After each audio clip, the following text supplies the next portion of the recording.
माझे नाव गौतम राम मोरे. मी इंडी स्टुडिओमध्ये गेली 20 वर्ष काम करतो. 300 रुपये रोजप्रमाणे 12 घंटे असं काम करतो. आमच्यातलं एक सिक्युरिटीमधून काम करणारा माझा मित्र बारकू मामा तरे यांचं हव्या विकायने ह्या इंडी स्टुडिओमध्ये 31 तारखेला 31/5ला त्यांचा मृत्यू झाला. आणि ते असं असताना सुद्धा या कंपनीमध्ये इंडी स्टुडिओमध्ये कुठली ॲम्ब्युलन्स किंवा कुठली सुविधा नसताना त्या माणसाला आम्ही स्वतः बाईकवरती हॉस्पिटलपर्यंत पोहोचवलं आणि त्यानंतर त्यांचं निधन झालं. परंतु या कंपनीमध्ये जवळजवळ ती 12-20 वर्ष तो माणूस काम करत असताना कुठलीही सुविधा किंवा कुठल्याही हे त्यांनी दिलेलं नाही आहे शासनाने. अशा वेळेस अनेक गार्डनमध्ये काम करणारे लोक आहेत, जे हाऊसकीपिंगमध्ये काम करणारे, कुठली सुखसुविधा नाही. गार्डनमध्ये सुद्धा जे काम करणारे आहेत त्यांना हँडलोज नाही, त्यांना बूट नाहीत, ते गार्डनमध्ये त्यांना सापाची भीती आहे, अनेक कारणं त्याच्यामध्ये हे येते तरी. आणि हाऊसकीपिंगमध्ये त्यांनाही काही सुखसुविधा नाहीत. मग दादाच्या काळामध्ये जे इंडी स्टुडिओ नितीन देसाई असताना आम्ही सर्व कामगार आनंदित काम करत होतो आत्तापर्यंत ह्या स्टुडिओमध्ये. परंतु शासनाने घेतल्यामुळे आम्हाला असा अपेक्षा होती की शासनाने हे जी स्टुडिओ चालवून घेतला त्याच्यामध्ये हे जे वर्कर 20 वर्ष काम करत त्यांचं काहीतरी पुढं भलं होईल किंवा त्यांचं रोज किंवा पगार वाढेल अशा अपेक्षेने आम्ही या ठिकाणी काम करू. तन्मय वामन आहे. गेल्या 15-11 वर्षापासून इंडी स्टुडिओमध्ये काम करत आहे, अकाउंट्समध्ये कार्यरत आहे.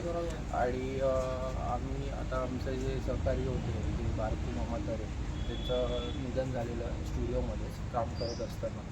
तर इथे काही बऱ्याच फॅसिलिटीज किंवा त्यांना घेऊन जाण्यासाठी गाडीवरनं बाईकवरनं घेऊन जाण्यात आलं. तर त्यासाठी म्हणजे काही ॲम्ब्युलन्स किंवा असं काही फॅसिलिटीज स्टुडिओमध्ये असायला पाहिजे जेणेकरून असं दुर्घटना होऊ नये म्हणूनसाठी.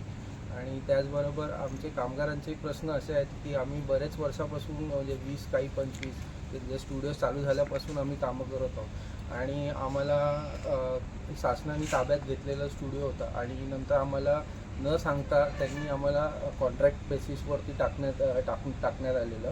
तर त्यामुळे आम्हाला जी जॉब सिक्युरिटी होती आणि जे इंडी स्टुडिओची कंपनीमधून आमचं जे आम्ही निर्माण झालेली माणसं होतो ते आम्हाला त्यांनी डायरेक्टली कॉन्ट्रॅक्ट बेसिसवरती केलेलं. तर त्यामुळे थोडंसं खूप अन्यायकारक असं वाटतं आम्हाला.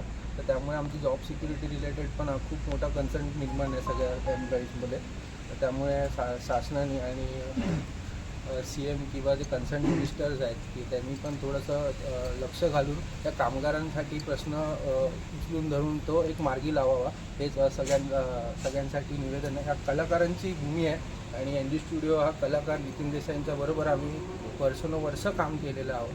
तर आम्ही त्या कलाकाराची लिगसी आम्ही जागी ठेवू आणि आम्ही त्याला मोठं अजून करू.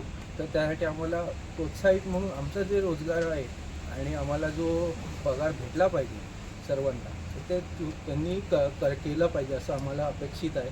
जेणेकरून ही जी इंडी स्टुडिओ विश्व नितीन देसाईंनी उभारलं आहे ते आम्ही खूप पुढे अजून घेऊन जाऊ. पण आम्हाला पण त्याच्याबरोबर अजून बळकट करावं आणि आमची जॉब सिक्युरिटी करावी हीच निवेदन आहे. तर कृपया आमचं निवेदन. अकाउंट डिपार्टमेंटमध्ये काम करतो आम्ही. इथे खूप सगळ्यांनी सांगितले इथे सगळे कामगारांचे खूप प्रश्न प्रलंबित आहेत आणि याच्यावरती कुठलाही अजून निर्णय घेतला जात नाही आहे.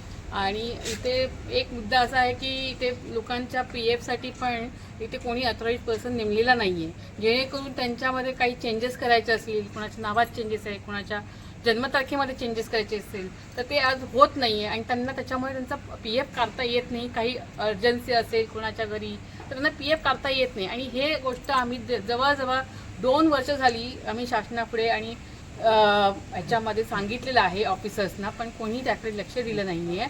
आणि बोर्ड रिझोल्युशन मागितलं आहे, बोर्ड रिझोल्युशन पण आलेलं नाही आहे की एक PFसाठी ऑथराईज पर्सन नेमावं म्हणून. आणि ते बोर्डाच्या मीटिंग झालेलं आहे पण बोर्ड मीटिंग साईन झालेलं नाही आहे ते आपल्याला. आणि आम्ही इथे सगळे काही जो आमचा ऑफिस स्टाफ आहे गेले 20 ते 25 वर्ष आम्ही इथे काम करतोय.